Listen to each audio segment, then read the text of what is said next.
Hello बच्चों, कैसे हो आप लोग। उम्मीद है कि पढ़ाई बढ़िया चल रही होगी। आज हम लोग वैद्युत आवेश के दूसरे भाग पर आगे शुरुआत करेंगे। इसके पहले हम लोग पढ़ चुके हैं, जानते हैं कि विद्युत चालकता के आधार पर पदार्थों को दो भागों में बांटा जा सकता है। एक पदार्थ चालक और दूसरे पदार्थ विद्युतरोधी।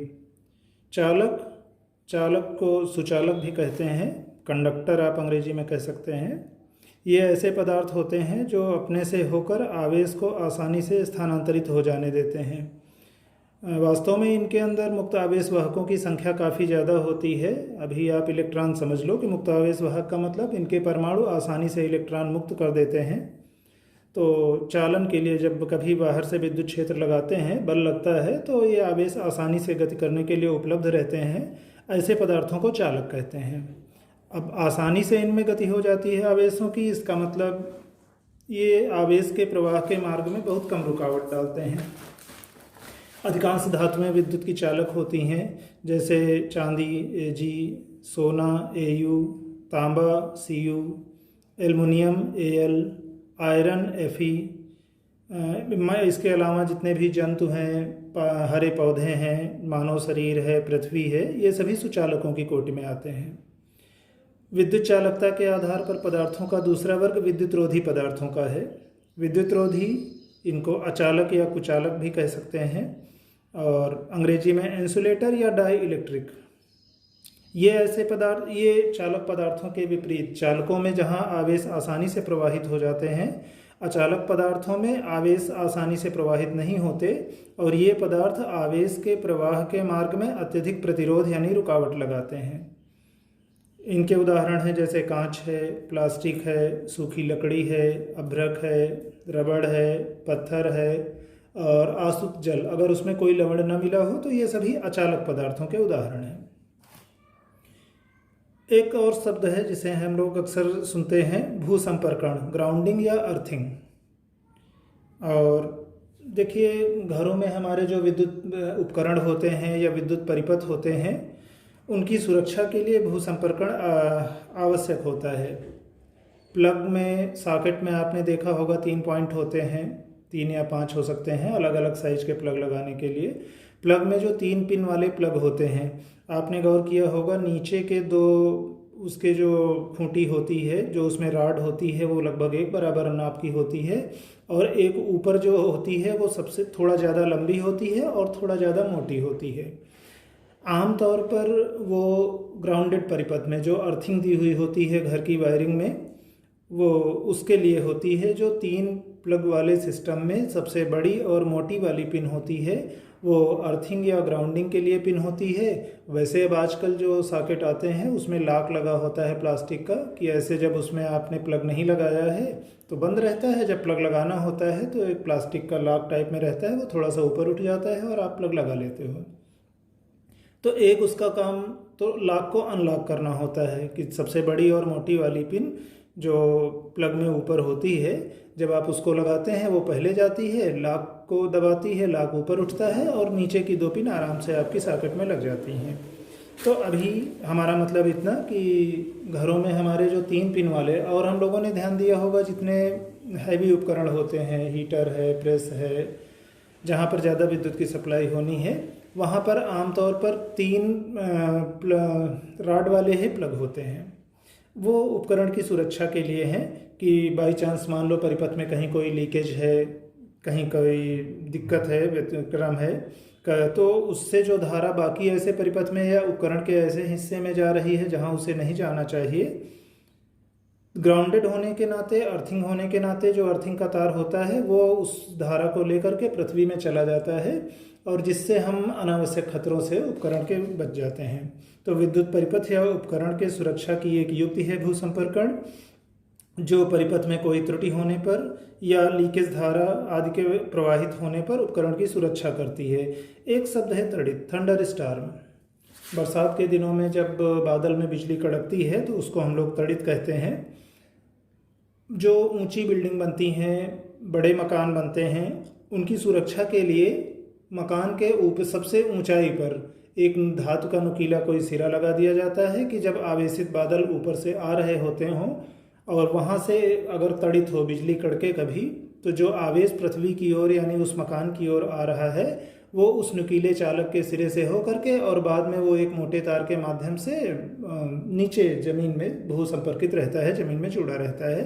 तो उससे मकान पर सीधे बिजली नहीं गिरती है, उस तार से होकर के बिजली नीचे चली जाती है और इस तरह से घर की सुरक्षा रहती है।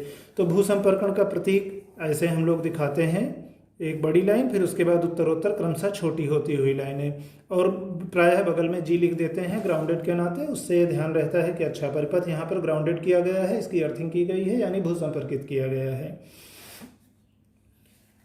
एक उदाहरण पर हम लोग आते हैं। कल हम लोग बात कर रहे थे आवेशन की, चार्जिंग की, कि किसी वस्तु को किस तरह से आवेश दे सकते हैं। तो मुख्य रूप से दो भागों में बांट सकते हैं, अचालक पदार्थों में घर्षण द्वारा आवेशन और चालक पदार्थों में फिर दो प्रकार से दे सकते हैं, एक प्रेरण द्वारा आवेशन और एक चालन द्वारा आवेशन। चालन का मतलब है जब आप किसी आवेशित वस्तु को किसी दूसरे चालक के संपर्क में लाते हो तो वो आवेशित वस्तु अपने आवेश का कुछ हिस्सा उस चालक को, उस दूसरी वस्तु को दे देती है जो पहले से उदासीन है विद्युत रूप से। ये चालन द्वारा आवेशन है। दूसरा है प्रेरण द्वारा आवेशन, चार्जिंग बाय इंडक्शन। इसका एक उदाहरण हम लोग देखते हैं। प्रेरण द्वारा आवेशन में वास्तव में वस्तु को संपर्क में नहीं लाया जाता है। जिस वस्तु को हमें आवेश देना होता है और जिस वस्तु से आवेश देना है उन दोनों के बीच में संपर्क अनिवार्य नहीं है, बल्कि नहीं ही होता है। अगर संपर्क हो जाएगा तो वो चालन द्वारा आवेशन हो जाएगा। एक उदाहरण लेते हैं प्रेरण द्वारा आवेशन को समझने के लिए। मान लो हमारे पास दो चालक गोले हैं ए और बी। ये दोनों एक अचालक स्टैंड पर रखे हुए हैं कि अगर इनको कभी कोई आवेश मिले तो वो सीधे ज़मीन में न स्थानांतरित हो जाए। अब ये दोनों चालक गोले ए और बी पहले शुरुआत में संपर्क में रखे हैं। हम इनको प्रेरण द्वारा आवेशित करना चाहते हैं। मान लो एक हम दूसरी आवेशित वस्तु जिस पर पहले से कुछ धनावेश है उसको इस निकाय के समीप लेकर आते हैं। जब इस धनावेशित वस्तु को इस ए गोले के समीप लाया जाता है तो ये धनावेशित वस्तु इस गोले ए के इलेक्ट्रॉनों को अपनी ओर आकर्षित करती है। कल हम लोगों ने सुना था कि सजातीय आवेश एक दूसरे को प्रतिकर्षित करते हैं जो एक प्रकार के आवेश हैं, और विजातीय यानी विभिन्न प्रकार के, एक धनावेश और एक ऋणावेश, एक दूसरे को आकर्षित करते हैं। अब इस वस्तु का धनावेश इस चालक गोले ए के ऋणावेश यानी इलेक्ट्रॉनों को अपनी ओर आकर्षित करेगा। पहले इस गोले के अंदर संपूर्ण आयतन में इलेक्ट्रॉन एक बराबर रूप से फैले हुए हैं। जब ये आवेशित वस्तु लाई गई, इसने इलेक्ट्रॉनों को आकर्षित किया, तो अब सब जगह एक समान घनत्व तो नहीं रहेगा। ऐसी भी बात नहीं है कि सारे के सारे इलेक्ट्रॉन यहाँ चले आएंगे। कुछ इलेक्ट्रॉनों पर अपरिणामी बल इस दिशा में ज़्यादा लग रहा होगा, इस धनावेशित वस्तु की ओर। इसके कारण यहाँ इस सतह पर इलेक्ट्रॉनों की सांद्रता बढ़ जाएगी, इलेक्ट्रॉनों का संख्या घनत्व बढ़ जाएगा, और इधर इलेक्ट्रॉनों की संख्या में कमी आ जाएगी। अब अगर इस गोले के साथ ये बी गोला संपर्क में है और इस सिरे पर अगर इलेक्ट्रॉनों की यहाँ कमी हो गई तो बी चालक गोले से, जिसके पास भी पर्याप्त मुक्त इलेक्ट्रॉन है, यहाँ से कुछ इलेक्ट्रॉन चले आएंगे ए गोले में। बी गोले की इस सतह से ए गोले में इलेक्ट्रॉन चले आएंगे, और जब यहाँ से इलेक्ट्रॉन चले आए हैं तो यहाँ इलेक्ट्रॉनों की कमी हो गई है। चूंकि चालक है तो आवेशवाहक आसानी से चालक के अंदर आ जा सकते हैं, तो फलतः इस वाले सिरे से फिर इलेक्ट्रॉन चले आएंगे बी गोले के इस सिरे पर जो ए के संपर्क में है। अब इसके कारण जब अंत में यहाँ इलेक्ट्रॉनों की कमी, ए गोले के इस सिरे पर इलेक्ट्रॉनों की अधिकता, बी गोले के इस सिरे पर इलेक्ट्रॉनों की कमी, तो ये सिरा ऋणावेशित और ये सिरा धनावेशित अभी, लेकिन जब तक ये वस्तु इसके समीप है। फिर अगले उदाहरण में जब इधर इलेक्ट्रॉनों का संकेंद्रण ज़्यादा, इधर इलेक्ट्रॉनों की कमी, अब हमने इन दोनों गोलों को शीघ्रता से अलग कर दिया बिना इस आवेश को हटाए, ऐसे अलग कर दिए। अब यहाँ जो इलेक्ट्रॉनों की अधिकता हो गई थी, बी गोले से कुछ इलेक्ट्रॉन ए गोले में आए थे, तो परिणामी रूप से ए गोले में इलेक्ट्रॉनों की अधिकता हो गई थी और बी में इलेक्ट्रॉनों की कमी। अब जब हमने अलग कर दिया तो वो आवेश फिर से थोड़ा सा वितरित हो जाएगा, फैल जाएगा। अभी भी वैसे वास्तव में यहाँ ना होकर के, बल्कि आप कह लो कि जो दूसरा आवेश आप लाए हो प्रेरित करने के लिए, इसके समीप होगा। और बाद में जब हम इस आवेश को हटा लेंगे और ये दोनों गोले अलग अलग हैं, अचालक स्टैंड पर हैं, ये अचालक स्टैंड है, तो इसके कारण अब यहाँ पर जो इलेक्ट्रॉनों की अधिकता है, इसके कारण यहाँ ये गोला ऋणावेशित, और ये गोले इलेक्ट्रॉनों की कमी के कारण धनावेशित हो जाएगा। तो ये प्रेरण द्वारा आवेशन का उदाहरण है। प्रेरण, जिसमें हम चालक के समीप एक दूसरी आवेशित वस्तु लाते हैं और उस आवेशित वस्तु के कारण आवेश यहाँ प्रेरित होते हैं। वास्तव में आवेश दिए नहीं, बाद में अलग कर लिए तो अलग अलग गोलों पर अलग अलग प्रकार के आवेश हो गए। एक और प्रेरण का उदाहरण हम लोग देखते हैं। मान लो हमारे पास केवल एक चालक गोला है, एक चालक गोला ए है। अब एक उदाहरण लेते हैं, पिछले उदाहरण की तरह ही मान के चलो कि इस गोले ए के समीप हम फिर उसी तरह से धनावेशित एक चालक लाते हैं दूसरा। ये धनावेशित चालक इस गोले के इलेक्ट्रॉनों को अपनी ओर आकर्षित करेगा, तो इस सतह पर इलेक्ट्रॉनों की अधिकता हो जाएगी, और ये इलेक्ट्रॉन कहीं बाहर से तो आए नहीं है। जब यहाँ इलेक्ट्रॉनों की अधिकता है, इसका मतलब इस हिस्से में जो इस धनावेश से दूर वाला हिस्सा है वहाँ इलेक्ट्रॉनों की कमी हो जाएगी। अब इस गोले की जिस सिरे पर से इलेक्ट्रॉनों की कमी है, अगर इस सतह को हम भूसंपर्कित कर दें, जमीन से जोड़ दें, भूसंपर्कण अभी थोड़ी देर पहले हम लोगों ने बात की थी कि भू सतह से जमीन से किसी चालक को जोड़ने को हम लोग भूसंपर्कण कहते हैं।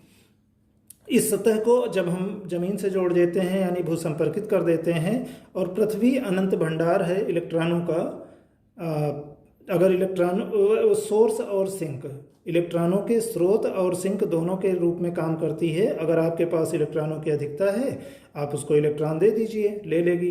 अगर आपको इलेक्ट्रॉनों की आवश्यकता है तो वहाँ से आपको इलेक्ट्रॉन मिल जाएंगे।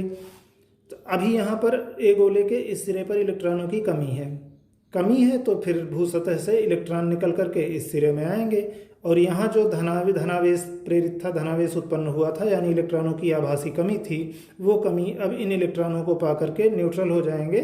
ये जो धनावेश का प्रभाव था वो समाप्त हो जाएगा।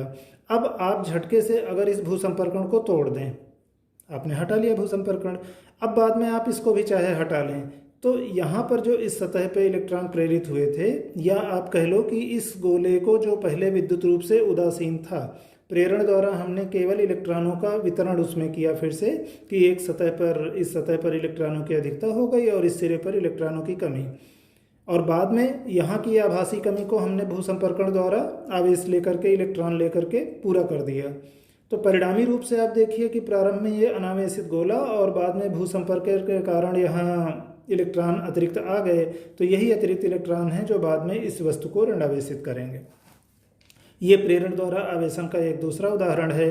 जैसे प्रश्न आपसे पूछा जाए कि मान लो आपके पास एक चालक गोला है और बिना कोई आवेश दिए आप उसको किस प्रकार आवेशित करोगे प्रेरण द्वारा, तो आप जिस प्रकार के आवेश से आवेशित करना है उसके विपरीत प्रकार के आवेश से युक्त दूसरा चालक आप उसके समीप लाइए, प्रेरण द्वारा आवेश उत्पन्न कीजिए, भूसंपर्कित कीजिए।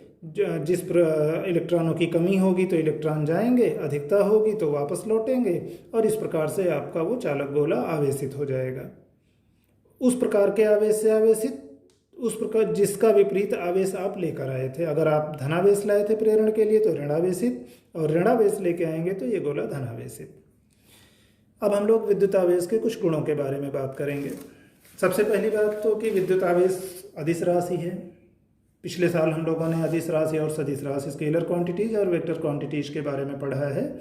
सदिश राशियाँ जिनको व्यक्त करने के लिए परिमाण और मात्रक के साथ साथ दिशा की भी आवश्यकता होती है, और जो वेक्टर के योग और अंतर के वेक्टर नियमों का पालन करती हैं।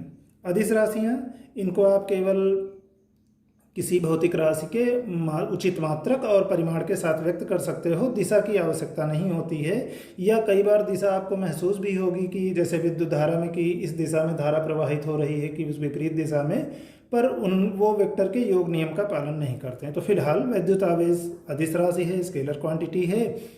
दूसरी बात, अभी मात्रक की अगर हम लोग बात करें तो कूलाम वैज्ञानिक के नाम पर उनके सम्मान में विद्युत आवेश का मात्रक कूलाम होता है, और इसका प्रतीक कैपिटल सी होता है। इस मात्रक कूलाम का प्रतीक कैपिटल सी होता है, और एक कूलाम को आप 1 एम्पियर इंटू सेकंड के रूप में भी व्यक्त कर सकते हैं।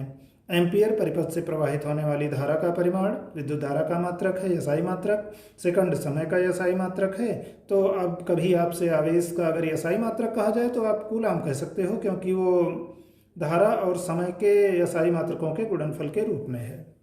अच्छा, इस आधार पर कूलाम को परिभाषित करना हो अगर, तो किसी परिपथ से अगर 1 एम्पीयर धारा 1 सेकंड तक प्रवाहित होती है तो उस परिपथ से जितना आवेश प्रवाहित हुआ है या जितना आवेश स्थानांतरित हुआ है उसकी मात्रा 1 कूलाम होगी। विमीय सूत्र लिख सकते हैं, चूँकि एम्पियर और सेकंड यानी विद्युत धारा और समय दोनों मूल राशियां हैं, तो मूल भौतिक राशियां हैं, विद्युत धारा का A, समय का T, तो आवेश का विमीय सूत्र AT। या सभी अन्य प्राचलों के रूप में लिखना चाहें आप राशियों के तो m0, l0, t1, a1। फिर आते हैं मूल आवेश पर।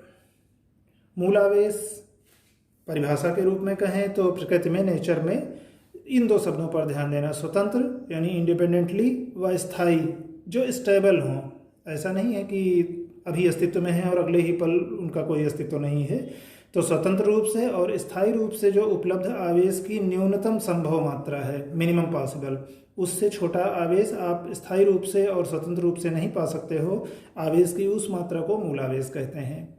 इसे स्मॉल ई से कहते हैं, ई फॉर चाहे आप कह लो एलिमेंट्री चार्ज के नाते ई से कहते हैं, या इस मूल आवेश का परिमाण 1.6 × 10⁻⁻19 कूलाम होता है और यह एक इलेक्ट्रॉन पर आवेश की मात्रा के बराबर होता है। इलेक्ट्रॉन पर आवेश की मात्रा 1.6 × 10⁻19 कूलाम। यहाँ केवल माइनस चिन्ह नहीं है, ऋण आवेश नहीं है, बाकी परिमाण वही है जो एक इलेक्ट्रॉन पर आवेश की मात्रा है। तो मूल आवेश या फंडामेंटल चार्ज का मतलब प्रकृति में स्वतंत्र व स्थायी रूप से उपलब्ध आवेश की न्यूनतम संभव मात्रा को मूल आवेश कहते हैं। इसे स्मॉल ई से प्रदर्शित करते हैं और इसका मान 1.6 × 10⁻⁻19 कूलाम होता है। यह इलेक्ट्रॉन पर आवेश की मात्रा के बराबर परिमाण वाले आवेश होता है। एक विशेष बात पर हम लोग ध्यान देंगे, कुछ और कण होते हैं, मूल कण होते हैं जैसे क्वार्क्स हैं, उन पर इस मूल आवेश से कम आवेश भी संभव होता है। किसी पर 2/3 ई हो सकता है, किसी पर 1/3 ई हो सकता है, लेकिन इनको हम लोग मूल आवेश नहीं मानते क्योंकि ये अस्थायी कण हैं। इनका जीवन काल बहुत थोड़े समय के लिए होता है, बनते बिगड़ते रहते हैं, रूपांतरण होता रहता है नाभिकीय घटनाओं में। तो इसलिए इन पर उपस्थित आवेश की मात्रा को 2/3 ई या 1/3 ई को हम लोग मूल आवेश नहीं मानते हैं। केवल जो 1.6 × 10⁻⁻19 कूलाम है, इलेक्ट्रॉन पर आवेश की मात्रा के बराबर वाला आवेश, इसको हम लोग मूल आवेश कहते हैं, या ये प्रोटॉन पर आवेश की मात्रा के बराबर है। आवेशों के अगले गुण पर आते हैं, आवेशों की योज्यता। योज्यता का मतलब उनके जोड़ किस तरह, योग किस तरह से होता है, एडिटिविटी ऑफ चार्जेस। किसी निकाय को अगर आप कई बार में थोड़ा थोड़ा करके कुछ आवेश दिए तो परिणामी आवेश उन सभी आवेशों को जो आपने दिया है उन सब के बीजगणितीय, इस शब्द पर ध्यान देना है, बीजगणितीय का मतलब है चिन्ह सहित। अगर आपने धनावेश दिया है तो जुड़ते जाएंगे धनावेश, ऋणावेश दिया है तो परिणामी रूप से ऋणावेश उसमें से उतना कम होता जाएगा। तो आवेशों की योज्यता का मतलब है कि किसी निकाय का कुल आवेश उसके सभी घटक आवेशों का मतलब पार्ट में जो भी जिन चीज़ों से मिलकर के वो निकाय बना है, आवेशित निकाय, या उसके जो भी हिस्से हैं, उन सभी घटक आवेशों के बीजगणितीय योग के बराबर होता है। मान लो किसी वस्तु को आपने एक बार Q1 आवेश दिया, फिर Q2 दिया, फिर Q3 दिया, इस तरह से nवीं बार आपने Qn आवेश दिया। n बार में कुछ आवेश हमने Q1, Q2, Q3 up to Qn दिया है और अब हम चाहते हैं कि उस वस्तु पर आवेश की कुल मात्रा कितनी है ये हमको निकालना है। तो आवेश की कुल मात्रा अगर स्मॉल q है और आपने Q1, Q2, Q3 इस तरह होते करते Qn तक जो भी आवेश दिए हैं उन सभी को आप जोड़ डालिए चिन्ह सहित। बीजगणितीय योग का मतलब है चिन्ह का ध्यान रखना है, चिन्ह सहित जोड़ डालिए और इस रूप में संक्षेप में व्यक्त कर सकते हैं, summation over i from 1 to n। मतलब अगर n आवेश है तो 1 से लेकर n तक qi, summation over i from 1 to n qi। फिर आवेशों के अगले गुण पर आते हैं, आवेश संरक्षण के नियम, law of conservation of charge. प्रायः इसको हम लोग इस रूप में कहते हैं कि आवेश को ना तो उत्पन्न किया जा सकता है और ना नष्ट, इसे केवल एक स्थान से दूसरे स्थान पर या एक निकाय से दूसरे निकाय पर या एक वस्तु से दूसरी वस्तु पर स्थानांतरित किया जा सकता है। लेकिन उस परिभाषा में कुछ जगह भ्रम हो सकता है। तो हम लोग एक दूसरे तरीके से इसको कहेंगे कि किसी वियुक्त या विलगित आइसोलेटेड, वियुक्त का मतलब होता है या विलगित का मतलब होता है जो अलग थलग हो, जिसका अपने परिवेश के साथ किसी प्रकार का आदान प्रदान ना हो।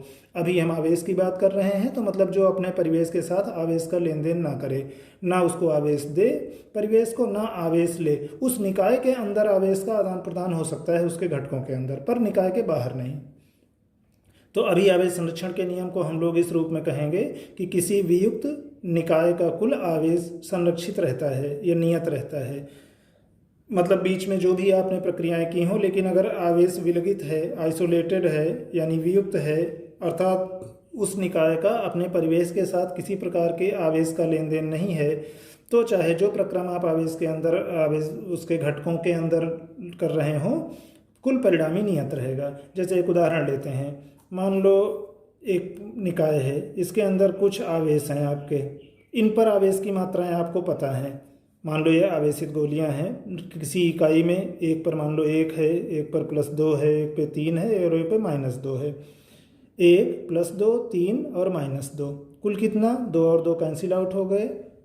आवेशों का निरसन हम लोगों ने पढ़ा है कि विपरीत प्रकार के आवेश एक दूसरे को निरस्त कर देते हैं, यानी ये 4 इकाई बचा। अब मान लो ये इस निकाय में जो आवेशित गोलियां थी, हमने इसको हिलाया और अब इसके बाद इन गोलियों पर आवेश की मात्राएं कुछ बदल गई हैं। अभी यहाँ ये परिणामी 4 था, अब हमें मान लो पता है कि इस पर 1 है, इस पर 1 है और इस पर 3 है, तो इस पर कितना आवेश रहा होगा हम अनुमान लगा सकते हैं। अगर इस निकाय ने बाहर से ना तो आवेश लिया है ना आवेश दिया है, और तो पिछली बार हमें पता था कि इन चारों को मिला करके आवेशों की योज्यता से अगर देखें कि इन सब का योग 4 इकाई था, जो भी यूनिट थी, और अभी हमें 4 में से 3 का पता है कि 3 1 4 1 5 5 इकाई हो रहा है। इसका मतलब इस चौथे पर -1 होना चाहिए, ताकि अभी भी 4 इकाई ही आवेश बना रहे। तो इस निकाय ने कहीं बाहर आवेश दिया नहीं, कहीं बाहर से लिया नहीं, और बीच में अगर इसके घटकों के बीच में किसी प्रक्रिया के कारण आवेशों का आदान प्रदान आपस में अंदर हुआ, तो बाद में परिणामी भी उनका उतना ही रहेगा जितना उस प्रक्रम के पहले था। हम लोग जो पिछली परिभाषा की बात कर रहे थे आवेश संरक्षण के नियम में, कि आवेश को ना तो उत्पन्न किया जा सकता है या नष्ट, कुछ जगह कन्फ्यूजन हो सकता है आपको, तो उस पर ध्यान देते हैं। जैसे ना आपकी घटनाएं होती हैं युग्म उत्पादन या युग्म विनाश, पेयर प्रोडक्शन, या इस घटना में जैसे मूल कण हैं, मान लो इलेक्ट्रॉन और पॉजिट्रॉन, समान आवेश, समान परिमाण के आवेश लेकिन विपरीत प्रकार के। अब ये दोनों मिलकर के मान लो नष्ट हो जाते हैं, एक इलेक्ट्रॉन और पॉजिट्रॉन मिलकर के नष्ट होते हैं, और उन दोनों के मिलने से ऊर्जा उत्पन्न होती है।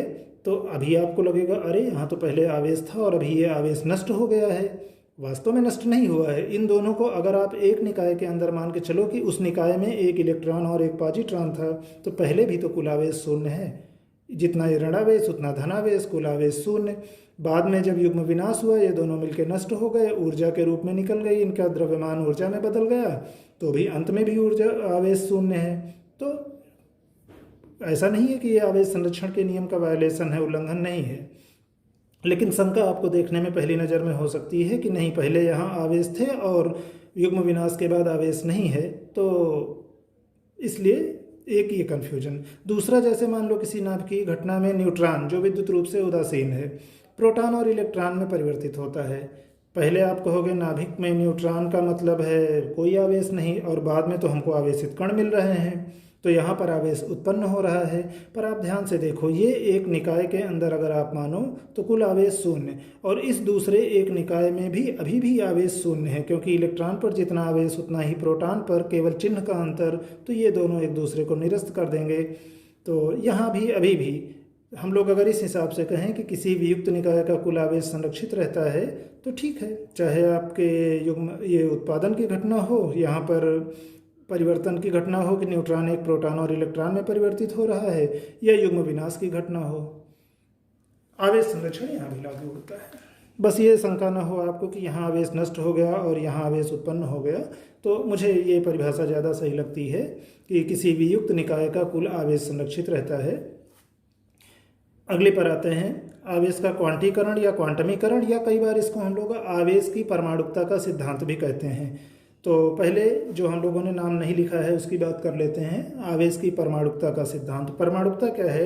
रसायन विज्ञान में हम लोगों ने पढ़ा होगा, किसी अणु में उपस्थित परमाणुओं की संख्या को परमाणुकता कहते हैं। जैसे मान लो ऑक्सीजन का एक अणु O2, उसका प्रतीक ऑक्सीजन के अणु का O2, ऑक्सीजन का एक अणु यानी ऑक्सीजन के 2 परमाणुओं से मिलकर बना है, तो ऑक्सीजन का अणु द्विपरमाणुक हुआ। ओजोन O3, ऑक्सीजन के 3 परमाणुओं से मिलकर बना है, तो त्रिपरमाणुक हुआ। परमाणुकता हमेशा पूर्ण संख्या में होती है। ऐसा नहीं है कि आप कहो कि अच्छा अभी ऑक्सीजन के हमारे पास 2.5 अणु मिल गए हैं तो O2.5 है, ऐसा नहीं होता है। तो परमाणुकता पूर्णांक में होती है। दूसरा, फिलहाल आवेश का क्वांटमीकरण या क्वांटीकरण। क्वांटम मतलब किसी एक राशि की निश्चित मात्रा को कहते हैं। आवेश के क्वांटमीकरण को 1912 ईस्वी में मिलिकन ने तेल बूंद एक्सपेरिमेंट, ऑयल ड्रॉप एक्सपेरिमेंट, तेल बूंद प्रयोग द्वारा इसे प्रायोगिक रूप से सत्यापित किया था कि आवेश क्वांटाइज्ड होता है। और इसका कथन यह है कि किसी वस्तु पर आवेश की कुल संभव मात्रा सदैव मूल आवेश का पूर्ण गुणज होती है। मूल आवेश अभी थोड़े समय पहले हम लोगों ने पढ़ा था। मूल आवेश का मतलब वैसे तो उसका परिमाण इलेक्ट्रॉन पर उपस्थित आवेश की मात्रा के बराबर 1.6 × 10⁻⁻19 कूलम। और किसी भी वस्तु को आवेशित सामान्य घटनाओं में हम लोग इलेक्ट्रॉन के स्थानांतरण से करते हैं। तो इलेक्ट्रॉन अविभाज्य कण मानते हुए किसी वस्तु पर, मान लो 2 वस्तुएं हैं, एक वस्तु ए है एक वस्तु बी है, या तो ऐसा होगा कि इससे कोई इलेक्ट्रॉन निकल करके इसमें आया है या नहीं आया है। ऐसा नहीं होगा कि कुछ हिस्सा इलेक्ट्रॉन का इसमें है और कुछ हिस्सा इलेक्ट्रॉन का इसमें है। अगर आप अविभाज्य कण कह रहे हो तो ऐसा नहीं होगा कि 0.6 इलेक्ट्रॉन यहाँ है और 0.4 इलेक्ट्रॉन यहाँ है। या तो इलेक्ट्रॉन यहाँ है यहाँ नहीं है, या फिर इलेक्ट्रॉन यहाँ नहीं है यहाँ से चला गया है यहाँ है। तो इसलिए आवेश की कुल मात्रा सदैव इलेक्ट्रॉनों के पर जो आवेश की मात्रा है या मूल आवेश है उसका पूर्ण गुणज होगी। पूर्ण गुणज का मतलब पूर्णांक से गुणा कर दो। तो वैसे तो आप इसको Q बराबर यानी के रूप में लिख सकते हो। n अगर पूर्णांक है तो n पूर्णांक में धन पूर्णांक भी होते हैं और ऋणात्मक पूर्णांक भी होते हैं। सामान्य रूप से व्यवहार में हम लोग Q बराबर प्लस यानी के रूप में प्लस माइनस n e के रूप में लिखते हैं। यहाँ Q आवेश की मात्रा है, उस वस्तु पर आवेश की कुल मात्रा है, n स्थानांतरित इलेक्ट्रॉनों की संख्या है और E मूल आवेश है। तो किसी वस्तु पर आवेश की मात्रा सदैव मूल आवेश का पूर्ण गुणज होती है। अभी इसके पहले अगर इलेक्ट्रॉनों के आने और जाने के आधार पर हम लोग कहें तो जब इलेक्ट्रॉन किसी वस्तु से बाहर निकल गए हैं यानी वहाँ इलेक्ट्रॉनों की कमी है, तब हम लोग Q बराबर प्लस यानी रख सकते हैं, धनावेश होगा। उसी प्रकार से जब इलेक्ट्रॉन वस्तु पर अधिकता में है यानी वहाँ पहुँचे हैं तो Q बराबर माइनस यानी लिख सकते हैं। और ध्यान ये रहे कि इलेक्ट्रॉन चूँकि अविभाज्य कण है अतः n को आपको पूर्णांक में लेना है। ऐसा नहीं है कि कुछ हिस्सा एक परमाणु के साथ या एक वस्तु के साथ और कुछ दूसरे के साथ। एक उदाहरण हम लोग लेते हैं। जैसे मान लो एक टब है, एक टब में पानी भरा हुआ है, आपके पास एक ग्लास है, छोटा एक ग्लास है, मान लो उस ग्लास की धारिता 100 मिलीलीटर है और उस ग्लास से भर करके पानी आपको टब से निकाल करके एक दूसरी बाल्टी में डालना है। शर्त यह है कि या तो आप ग्लास पूरा भर के निकालेंगे या फिर ग्लास पूरा खाली रहेगा, आंशिक रूप से नहीं भरना है। कुछ बार आपने टब से ग्लास भर करके पानी बाल्टी में डाला। अब कुछ समय बाद जब भी आप बाल्टी में किसी भी समय पर पानी की मात्रा अगर देखें, धारिता देखें उसकी, तो एक ग्लास की धारिता अगर 100 मिलीलीटर थी तो बाल्टी में पानी की मात्रा सदैव 100 मिलीलीटर का पूर्ण गुणज होगी। मान लो 10 बार आपने भर करके निकाला है और 2 बार खाली निकाला है तो 10 बार गुणे 100 मिलीलीटर यानी 1000 मिलीलीटर पानी होगा। 5 बार आपने निकाला है तो 5 गुणे 100 यानी 500 मिलीलीटर पानी बाल्टी में होगा। अगर इस शर्त का आप पालन कर रहे हो कि ग्लास या तो पूरा भर के निकालना है या फिर पूरा खाली।